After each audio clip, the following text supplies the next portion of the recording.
Hi everyone, this is Chris Janke from Core Balance Fitness here, and if you're like most people over 40, you have a million responsibilities and never enough time.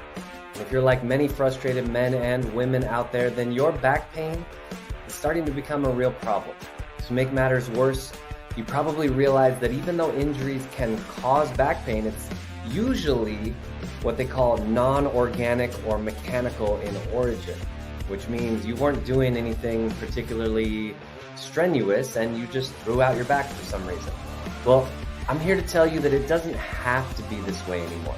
Imagine if you had someone on retainer, a trainer, fitness pro who's been at it for 20 years, who could help you achieve all your fitness goals, but without throwing out your back, staying within your range and taking that steady progression. With Core Balance Fitness, that's exactly what you get. You can join our live classes every Monday, Wednesday, and Friday for an intense cardio workout with our app software and personal trainer access included. I'm here every step of the way. Plus, we offer programs like the Back Pain Protocol, which is based on my book, Help I Threw Out My Back, available on Amazon. Plus nutrition coaching, weights, cardio, core, and even flexibility routines. So, you're about to get a free preview of this class for the next 10 minutes. Enjoy this workout, and if you are interested, let's take that next step together. Let's get started on this workout. Knee extension. Let's go ahead and straighten out the leg and then bend.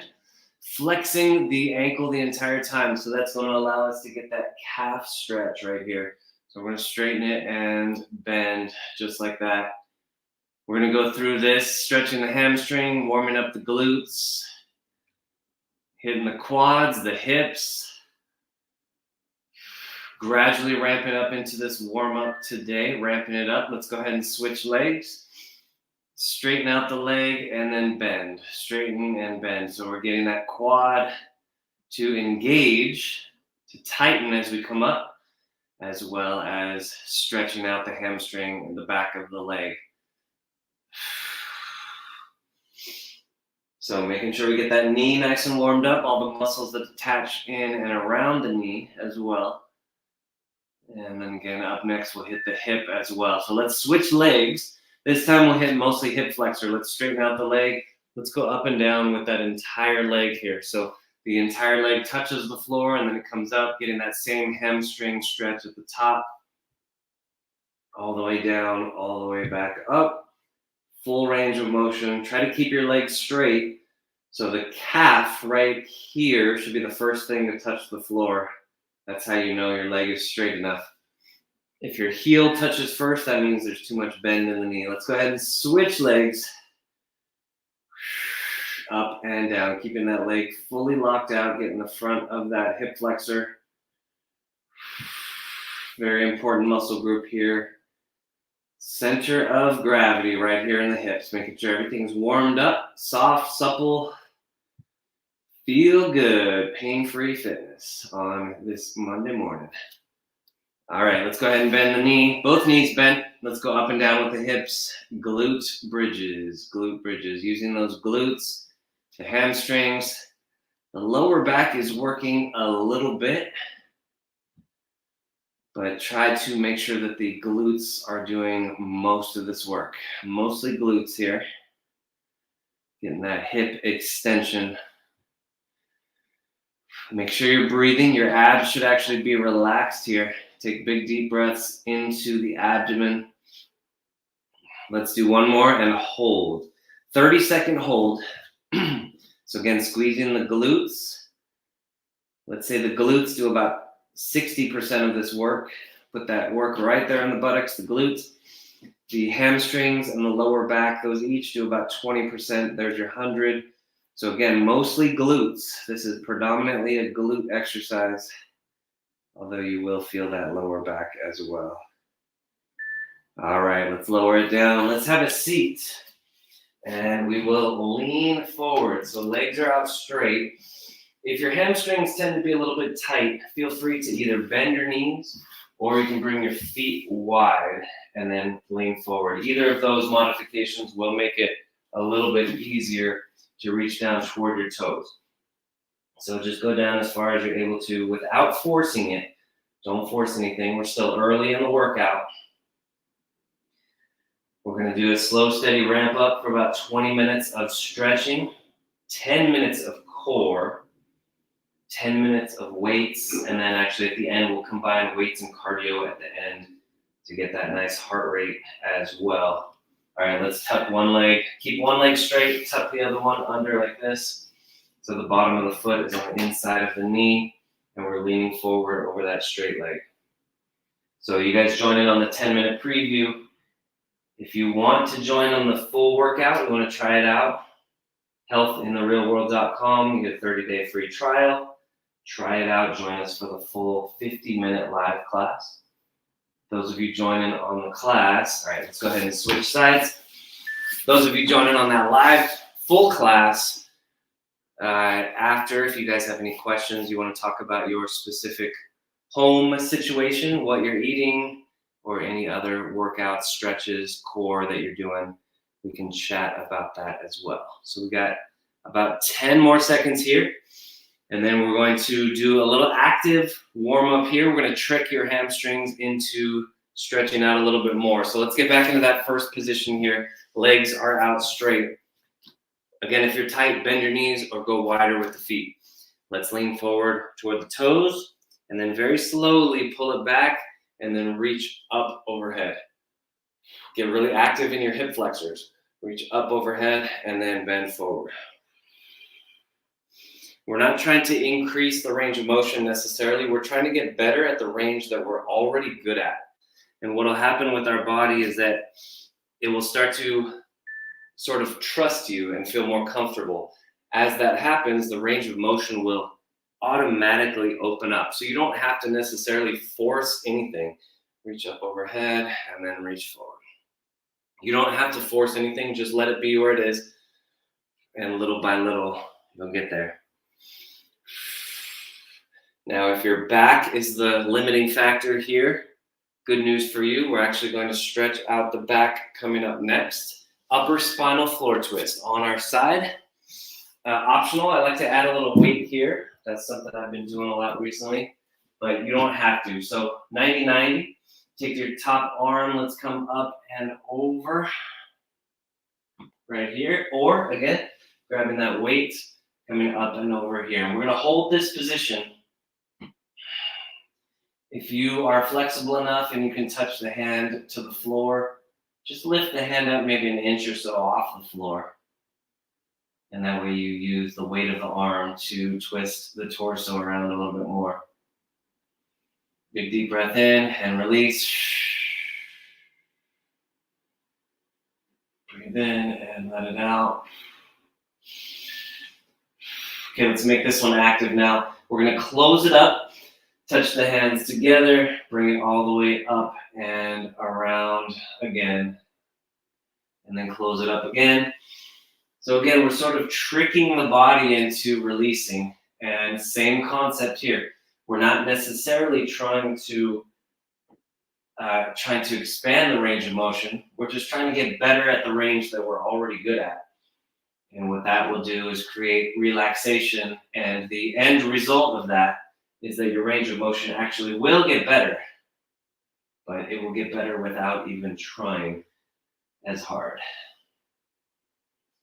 Okay, before we switch sides, let's do rotator cuff here. So keeping that weight, if you have it, rotate up and down, lifting that hand up toward the ceiling, keeping the elbow in tight at the side. We have 15 seconds left here.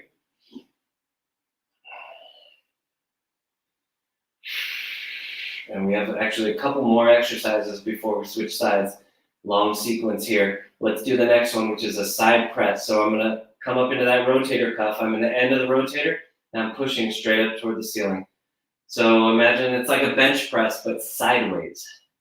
We're pressing straight out to the side, working the lateral head of the deltoid, the side of the shoulder. And if you're able to go heavier on this, you can. But we're using this mostly as a warm-up today, so lightweight is fine.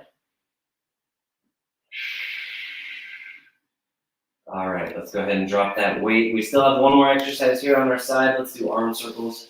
Top leg forward, bottom leg back, and we'll take this top arm all the way up and around.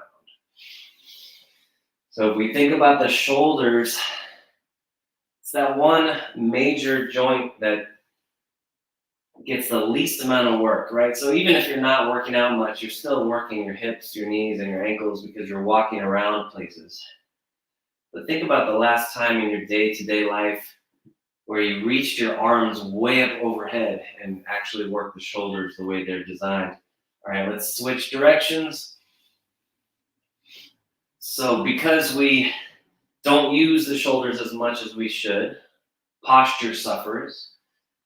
But that's why this is one of the most beneficial exercises, is because it takes your arm through the full range of motion, but it does so in a way that is light enough, not going to cause any injury. It keeps you safe and also in that good movement pattern. All right, guys, let's switch sides. Switch to the other side. We got the same sequence on the other side. Little memory test here. If you can remember all the exercises we did on the other side, let's start with upper spinal floor twist. Open and hold. Again, you can use the weight or not. If you are using the weight, keep it light. 2-3 pounds, no more than 5 pounds.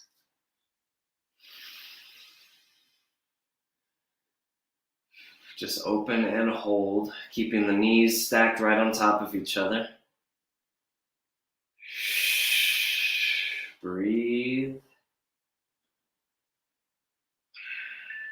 And remember, up next, we're doing active here. We're going to close up that arm, touch those hands together out in front, and then bring the arm up and all the way around. And close it. Good. All the way open. And close. Good. Got about 10 more seconds. And let's do one more. All the way open. Close it up. Let's go straight to that rotator cuff right here, keeping the elbow at your side. The shoulder really responds well to a full range of motion, similar to the hip. It's a ball and socket, plus you have you got the collarbone, you got the shoulder blade, a lot of different parts. So that's why we do so many different ranges of motion. We want to keep the entire shoulder healthy. All right, let's do those side presses. Lift it up, straight out to the side.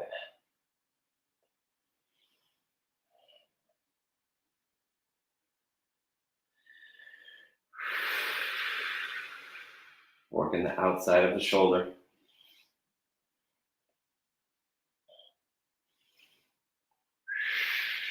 Last exercise here on this side. Let's drop the weight if you have one. And top leg forward, bottom leg back. Let's do those big arm circles. It doesn't really matter which direction you start. As long as you switch halfway through, good to go.